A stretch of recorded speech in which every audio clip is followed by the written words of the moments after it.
ప్రియ సహోదరి సహోదరులారా, ఈనాటి మొదటి పట్టణంలో సొలొమోను జ్ఞాన గ్రంథంలో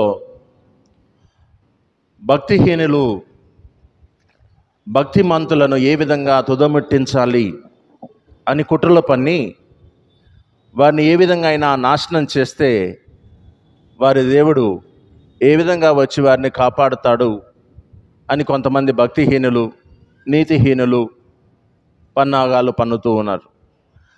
అయితే దానికి సమాధానంగా భక్తి కీర్తన 54వ అధ్యాయము 4వ వచనంలో దేవుడే మాకు సహాయము చేయును అని పలుకుతూ ఉన్నది. కాబట్టి భక్తిమంతులు ఎవరైనా ఇదే నమ్మకంతో జీవించాలి. దేవుడు మాకు సహాయం చేస్తాడు, మాకు తోడుగా ఉంటాడు, మమ్మలను నడిపిస్తాడు, మమ్మలను ఆ ప్రభు యొక్క అధీనంలో ఉంచుకుంటాడు.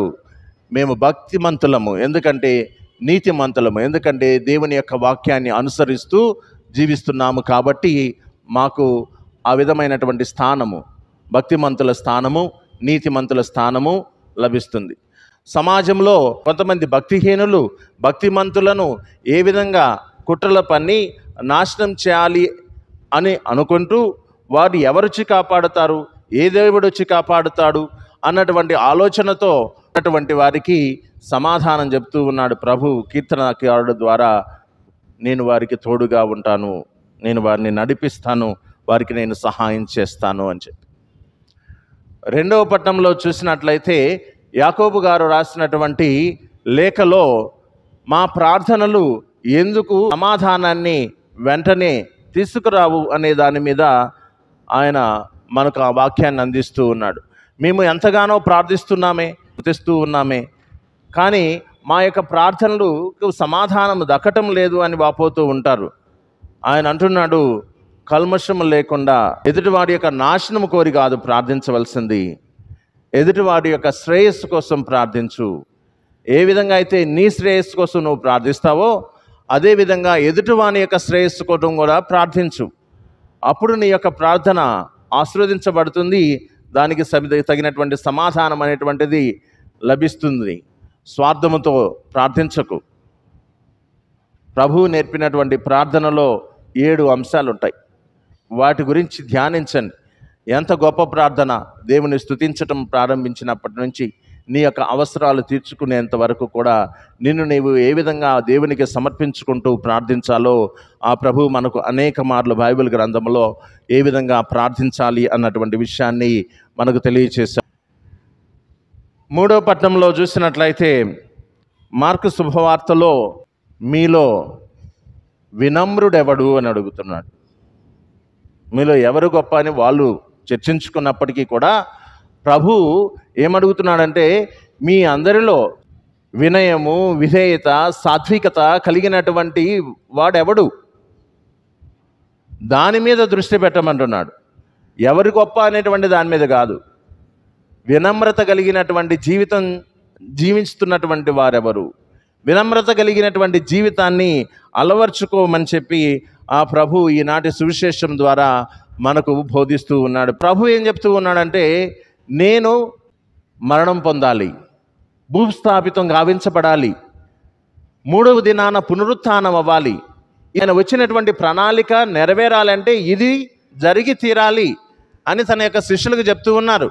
కానీ వారెవరూ కూడా ఇది గ్రహించటం లేదు. నేను ప్రధానార్చకుల చేతులకి అప్పగింపబడాలి, వారు నన్ను చంపివేస్తారు, నన్ను భూస్థాపితం చేస్తారు, దానికి ముందుగా నన్ను సిలువ వేస్తారు, ఆ సిలువ యాతన పడిన తర్వాత నేను మరణించిన తర్వాత భూస్థాపితం చేస్తారు, ఆ తదుపరి నేను 3వ దినాన మృత్యుంజయుడవుతానని ఆ ప్రభు పలుకుతూ ఉంటే ఆయనతో నడుస్తున్నటువంటి ఈ యొక్క శిష్యులు ఉన్నారే, 12 మంది శిష్యులు, వీరెవరూ కూడా దాన్ని గ్రహించలేకపోతున్నారు. దాని యొక్క మర్మాన్ని, దాని యొక్క అర్థాన్ని అర్థం చేసుకోలేకపోతూ ఉన్నారు. ఆయన వచ్చినటువంటి దానికి అర్థం పరమార్థము ఆయన పలికినటువంటి ఈ యొక్క ప్రారంభ పలుకుల్లో ఉన్నది. కానీ ఎవరు కూడా అది గ్రహించటం లేదు. వారు ఏమనుకుంటున్నారు, ఈయన 5,000 మందికి ఆహారం పెట్టాడు కదా, 5 రొట్టెలను 2 చేపలను తీసుకొని ఆకాశం వైపు కన్నులెత్తి చూసి ఆ భగవంతునికి సమర్పించి 5,000 మందికి పంచి ఇచ్చాడే, ఇంతకంటే గొప్ప రాజు ఎవరైనా ఉంటారా ఈ లోకంలో? కాబట్టి ఈయన రాజ్యము ఈ విధంగా ఉంటుంది. మనం కష్టపడాల్సినటువంటి అవసరంలే, మనం ఇబ్బంది పడవలసినటువంటి అవసరంలే, మనం శ్రాయశక్తిలా ఉదయం నుంచి సాయంత్రం వరకు పనిపాట్లు చేయవలసినటువంటి అవసరం లేదు. ఎందుకంటే ఆయన దగ్గరకు వచ్చి కూర్చుని ఆయన చెప్పినటువంటి మాటలు విని ఆయన ఇదిగో ఈ కొద్ది రొట్టెలు మా దగ్గర ఉన్నాయి, మీరు తీసుకోండి, ఆశీర్వదించండి, మాకు కావాల్సినటువంటి ఆహారం మాకు దొరికేస్తుంది అన్నటువంటి ఆ యొక్క రాజరికం గురించి ఇలా ఆలోచిస్తూ ఆ రాజ్యంలో మా 12 మందిలో ఎవరు ఏ స్థానంలో ఉంటారు, ఎవరికి గొప్ప స్థానాన్ని ఇస్తారు, ఎవరికి ఉన్నతమైనటువంటి స్థానం దొరుకుతుంది అని మనలో గొప్పవాడు ఎవడవుతాడు. మనం 12 మంది ఉన్నాం కదా, ఈ 12 మందిలో గొప్పవాడు ఎవరు అవుతాము అని చెప్పేసి వారిలో వారు తర్కించుకున్నారు. అది గమనిస్తూ ఉన్నాడు ప్రభు అయినటువంటి క్రీస్తు. అవి గమనించి వారు ఒక ఇంటికి వచ్చినప్పుడు వారిని అడుగుతూ ఉన్నాడు, మార్గ మధ్యంలో మీరు ఏదో చర్చించుకున్నారే. ఆయనకు తెలుసు, ఎందుకంటే ఆయన సర్వాంతర్యామి. నీవేం ఆలోచిస్తున్నావో, నేనేం ఆలోచిస్తున్నారో, వారేం ఆలోచిస్తున్నారో, ఇక్కడ కూర్చొని మనం ఏం ఆలోచిస్తున్నామో ఇవన్నీ కూడా ఆయనకు తెలుసు. అదే మరి ఆయనతో ఆయన ముందు నడుస్తున్నటువంటి ఆయన యొక్క శిష్యులు చర్చించుకుంటున్నటువంటి ఆ చర్చ గురించి ఆయన గ్రహించాడు, వింటున్నాడు. వారందరూ కూడా ఒక ఇంటికి వచ్చినప్పుడు వారిని అడుగుతున్నాడు, మీరు చర్చించుకున్నారే అదేంటి అని అడిగితే వాళ్ళు చెప్పలేకపోయారు. ఎందుకంటే వారికి కూడా తెలుసు మన యొక్క ఆలోచన సవ్యమైనది, సక్రమమైనది కాదు అని చెప్పేసి. అందువలన ప్రభు చెప్తూ ఉన్నాడు, మీలో గొప్పవాడు కావాలనుకున్నటువంటి వాడు సేవకుడు అవ్వాలి అని చెప్తూ ఉన్నాడు. అనగా వినమ్రతను అలవర్చుకోవాలి అని చెప్పేసి ఆ ప్రభు మనకు తెలియజేస్తూ ఉన్నాడు. గర్వం ఉంటుంది చూడండి, దాన్ని మనం ఏమంటాం, అహంకారం అంటాం. ఈ గర్వం, ఈ అహంకారం మనకు అనేక విధాలుగా అడ్డుపడుతూనే ఉంటుంది. ఆధ్యాత్మిక ఎదుగుదలలో ఇవి అడ్డుపడుతూ ఉంటాయి. సామెతల గ్రంథంలో 16వ అధ్యాయము 18వ వాక్యంలో, పొగరుబోతుతనము వెనుక వినాశనము నడుచును, పతనమునకు ముందు గర్వము నడుచును అని చెప్తూ ఉన్నాడు. పతనానికి ముందు ఏం నడుస్తుందట? గర్వము నడుస్తుందట. నీవు దేవుని యొక్క దృష్టిలో ఎంచబడాలన్నా, అదేవిధంగా ప్రజల యొక్క మధ్యన నీవు ఒక ఉన్నతమైనటువంటి స్థానాల్లో ఎదగాలన్నా గర్వం ఉంటే మాత్రం పతనం అనేటువంటిది కంపల్సరిగా మనం అనుసరిస్తూనే ఉంటుంది. ఆ గర్వము లేకుండా, ఆ అహంకార భావము లేకుండా వినమ్రత కలిగినటువంటి జీవితాన్ని అలవర్చుకోమని ఆ ప్రభు మనకు పిలుపునిస్తూ ఉన్నాడు. బైబిల్ గ్రంథంలో నెబుకద్నెజర్ అని ఒకడు ఉన్నాడు. అతడు గర్విష్టి, కోపిష్టి, ప్రగల్భాలు పలుకుతూ ఉంటాడు. కానీ అవన్నీ గడిచిపోయిన పిదప అతనికి కూడా కనువిప్పు కలుగుతూ ఉంటుంది. ఈ గర్వము, ఈ అహంకారము, వీటిని అన్నిటినీ పక్కకు నెట్టి దేవుణ్ణి నమ్మటము, దేవుణ్ణి అనుసరించటం ప్రారంభిస్తూ ఉంటాడు. అది మనకు దానియేలు గ్రంథంలో తెలియపరచబడుతూ ఉంటుంది. మరియు గర్వము యొక్క స్వభావము లేదా అహంకారం యొక్క స్వభావం మనకు సామెతల గ్రంథం 11వ అధ్యాయము 2వ వాక్యంలో సుస్పష్టం చేయించబడుతూ ఉన్నది.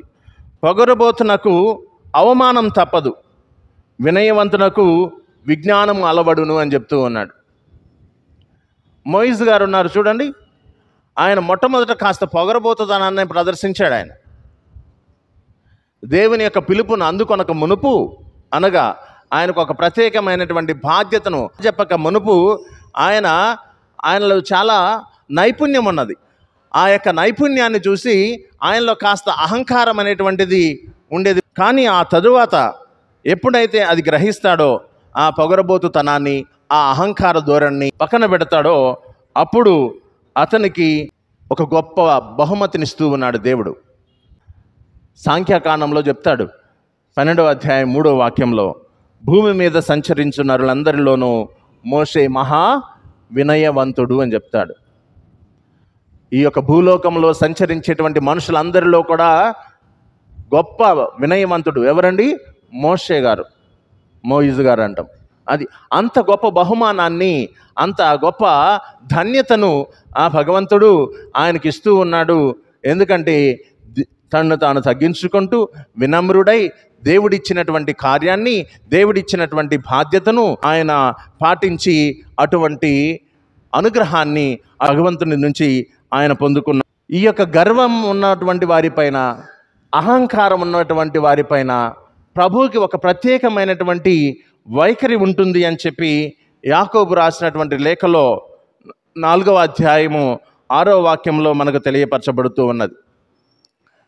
అంటే నేను గర్విష్ఠిని, నేను అహంకారిని, నా పైన కూడా ఒక వైఖరి ఉంటుందా ప్రభు కంటే? ఉంటుంది. మనలో ఎప్పుడైనా ఈ యొక్క గర్వము లేదా ఈ యొక్క అహంకారం తాండవిస్తున్నట్లయితే అటువంటి వారిపైన ఆ ప్రభువుకి ఒక ప్రత్యేకమైనటువంటి వైఖరి ఉంటుంది అని యాకోబు గారు మనకు తెలియచేస్తూ ఉన్నారు. ఆయన కృపను ఎక్కువగా ఇచ్చును, ఏలైనా దేవుడు అహంకారులను ఎదిరించును, వినమ్రులకు కృపను అనుగ్రహించును అని చెప్తూ ఉన్నాడు. వినమ్రుడు అయితేనేమో దేవుని యొక్క కృపకు పాత్రుడు అవుతావు, అదే అహంకారి అయితేనేమో దేవుని యొక్క ఆగ్రహానికి నీవు పాత్రుడు అవుతావు. ఇవన్నీ కూడా మనకు బైబిల్ గ్రంథంలో చాలా సుస్పష్టం చేయబడుతూ ఉన్నాయి. అందువల్లనే ప్రభు అంటున్నాడు, వినమ్రత కలిగి జీవించు, వినయము కలిగి జీవించు, నిన్ను నీవు తగ్గించుకొని జీవించు. అందువల్లనే ప్రభు మనకు నూతన నిబంధనలో కూడా అనేక మార్లు తనను తాను తగ్గించుకొనివాడు హెచ్చింపబడును, తనను తాను హెచ్చించుకొనివాడు తగ్గింపబడును అని చెప్పి తెలియజేస్తూ ఉంటాడు. వినమ్రత కలిగినటువంటి వాడు దేవుని యొక్క కృపకు పాత్రుడవుతాడు అని చెప్పి ఆ యొక్క వాక్యము మనకు తెలియపరుస్తూ ఉంది. అహంకారులకు కొన్ని లక్షణాలు ఉంటాయి. ఆ యొక్క లక్షణాలు సామెతల గ్రంథంలో మనందరికీ కూడా తెలియపరచబడుతూ ఉన్నాయి. కాబట్టి ఆ యొక్క లక్షణాల వలన అహంకారి నాశనాన్ని అనుభవిస్తాడు. ఎవరైతే అహంకారము, గర్వము అనేటువంటిది మనలో ఉంటుందో అప్పుడు మనము నాశనానికి గురి అవుతాము అని చెప్పి ఆ ప్రభు మనకు తెలియచేస్తూ ఉన్నాడు. అందువలన ప్రభు ఏమంటున్నాడు, గర్విష్ఠికి నాశనము తప్పదు.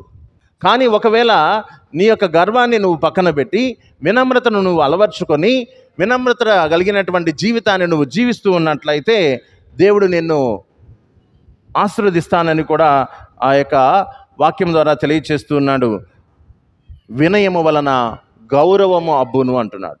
వినయము వలన ఏం అబ్బుతుందండి? గౌరవము అబ్బుతుందట. ఇవన్నీ ఎందుకు చెప్తున్నానంటే బహుశా మనలో కూడా మనకున్నటువంటి స్థాయిని బట్టి అప్పుడప్పుడు గర్వము మనలో కూడా తాండవిస్తూ ఉంటుంది. ఒక్కొక్కరికి ఒక్కొక్క నైపుణ్యం ఉండొచ్చు. ఆ నైపుణ్యాన్ని చూసి నా అంత గొప్పోడు లేడు అనుకుంటూ ఉండొచ్చు. ఒక్కొక్కరికి ఆస్తి ఉండవచ్చు. ఆ యొక్క ఆస్తి పాస్తులను చూసి మా అంత గొప్పోడు లేరు అనుకుంటుండొచ్చు. ఒక్కొక్కరికి అందం ఉండొచ్చు. నా అంత అందగతి లేదనో, నాకు అంత అందగాడు లేడనో అనేటువంటి గర్వం ఉండొచ్చు.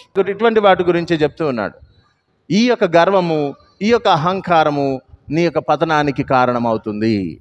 నీవు అలవర్చుకోవాల్సింది వినయము, వినమ్రత. అవి మాత్రం నిన్ను దేవుని సన్నిధికి చేరుస్తాయి అని చెప్పి మనకు తెలియచేస్తూ ఉన్నాడు. నీ యొక్క తాకత్తును బట్టి, నీ యొక్క శక్తిని బట్టి, నీకు ఇవ్వబడినటువంటి అనుగ్రహాన్ని బట్టి, నీకు ఇచ్చినటువంటి కృపను బట్టి దేవుడు నీకు అనేకమైనటువంటి అనుగ్రహాలు ఇచ్చాడు. అవన్నీ కూడా ఆయన ప్రసాదితాలు. కాబట్టి నీలో నీవు ఆలోచించుకొని నీవేదో గొప్పవాడవని చెప్పేసి విర్రవీగకు అని చెప్పేసి ఆ ప్రభు మనకు తెలియచేస్తూ ఉన్నాడు. గొప్పతనంలో ఏముంది ఒకసారి ఆలోచించండి. నేను గొప్ప అంటున్నారు కదా వీళ్ళందరూ. ఈ గొప్పతనంలో ఏముంది? ధనదాహం ఉంటుంది గొప్పతనంలో. ఆ తర్వాత పదవీ వ్యామోహం ఉంటుంది గొప్పతనంలో. ఆ తర్వాత కీర్తి ఉంటుంది గొప్పతనంలో. ఆ తర్వాత ఖ్యాతి సంపాదించుకోవాలనేటువంటి తపన ఉంటుంది గొప్పతనంలో. అదేవిధంగా బిరుదులు పొందుకోవాలి అన్నటువంటి ఆలోచన ఉంటుంది గొప్పతనంలో. కానీ ఇవి మానవ సమాజానికి సంబంధించినవి, ఆయనకు సంబంధించినటువంటివి కాదు. ఆయన చూసేటువంటిది నీవు ఎంత గొప్పవాడు అనేది కాదు, నీలో ఎంత వినమ్రత ఉన్నదా అని చెప్పేసి. అందువలన చిన్నపిల్లలను చూపిస్తాడు, వీరిలా ఉండమని చెప్తూ ఉన్నాడు ఆయన. ఎందుకంటే వారిలో ఆ లక్షణాలు ఉంటాయి. వారు ఎప్పుడు కూడా వర్తమానంలోనే జీవిస్తారు. ప్రణాళికలు వేసుకోరు ఈ పిల్లలు. రేపేం తినాలి, రేపేం చేయాలి, రేపు ఎక్కడికి వెళ్ళాలి, ఇలాంటివి ఏమైనా ఉంటాయి వాళ్ళకి? ఏముండవు. వర్తమానం, ప్రజెంట్, ఇప్పుడు జీవిస్తూ ఉంటారనమాట. అటువంటి సున్నితమైనటువంటి స్వభావం వారిలో ఉంటుంది. అందువల్ల ప్రభు వారిని చూపిస్తూ ఉన్నారు. వాళ్ళు కాసేపు కొట్టుకుంటారు, కాసేపు తిట్టుకుంటారు, కాసేపు గిచ్చుకుంటారు. ఆ తర్వాత వాళ్ళు ఏం చేస్తారు? వెంటనే ఆ యొక్క స్నేహబంధాన్ని కలుపుకుంటారు, మళ్ళీ వెళ్ళిపోతారు. వాటినన్నిటి ఏమీ వెనకేసుకోరు. ఆ కొట్టుకున్నది, తిట్టుకున్నది, గిచ్చుకున్నది వీటన్నిటిని వాళ్ళు వెనక వేసుకోరు. వాళ్ళు వెంటనే స్నేహబంధాన్ని పెంపొందించుకుంటూ ఉంటారు. వారిలో హెచ్చు తగ్గులు ఉండవు. అందరూ సమానమైనటువంటి ఆలోచన ఉంటుంది. తారతమ్యాలు ఉండవు, కులగోత్రాలు ఉండవు. ప్రభు వాళ్ళని చూసి వీళ్ళలా ఉండాలి మీ మనసు, స్వచ్ఛంగా ఉండాలి మీ మనస్సు అని చెప్తూ ఉన్నాడు. స్వచ్ఛత కలిగినటువంటి మనసును అలవర్చుకుంటూ, వినయాన్ని పెంపొందించుకుంటూ, మనలో ఒకవేళ అహంకారము, గర్వము అనేటువంటివి చోటు చేసుకున్నట్లయితే వాటిని తొలగించమని ఆ ప్రభువుని ప్రార్థిస్తూ ఈ యొక్క దివ్య పూజాబలి కొనసాగించుకుందాం.